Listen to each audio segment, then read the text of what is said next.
Hello everyone, and welcome back, and thank you so much for being here. I really do appreciate it. I hope that you all have had a wonderful day and a wonderful night, and continue to have a wonderful day and a wonderful night. Let's go to starting everyone can strive the most best and wonderful version of themselves.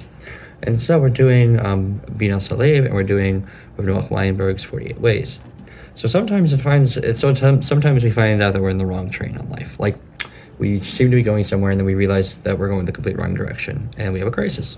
Some people call this sometimes a midlife crisis, where they don't know what's going on in their lives. They'll be very hasty. They might get a divorce. They might buy a really cool car. They just get on a direction even though they don't know where they're going. And Bbinas means comprehending your inner drives, your thoughts, and your feelings, finding out what makes you tick. It's the essence of being alive, because if you don't know, then you're on autopilot, and life is too short to be taking the wrong train and to be on autopilot.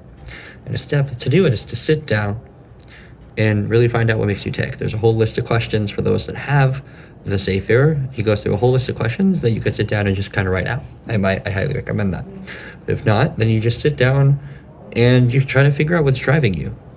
And if you need to recalibrate those things. And then as well, understanding our motivations help us clarify our goals, which gives us focus and helps us to stay on track. Writing writing down what holds us back helps, because then we can look at it more objectively. When we read our own emotions and we read how we're really feeling rather than letting them sit subconsciously, then we can see because they can affect how we act subconsciously. But if we bring them to the conscious thought, then we can kind of like be aware of them and minimize the damage that they do. But as well, positive emotions can also have a very drastic impact. So like, don't make a significant purchase if you're feeling like a feeling of like great happiness or euphoria. And then as well, he describes something like a volcano, where in each of us there's this volcano where there's this strife between the body and the soul, where in a prime example is in the morning. I know that I need to work on this 100%, where the body's just like, go back to bed, but the soul's like, no, get up, go.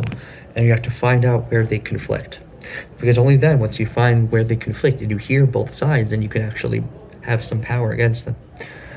And then as well, just some practical applications is to examine the motivations of our primary activities during the day, and as well to just practice trying to find your volcano. You wanna share? Text me, text the chat. Fantastic. But thank you so much for learning with me, and I hope that you all have a wonderful day and a wonderful night.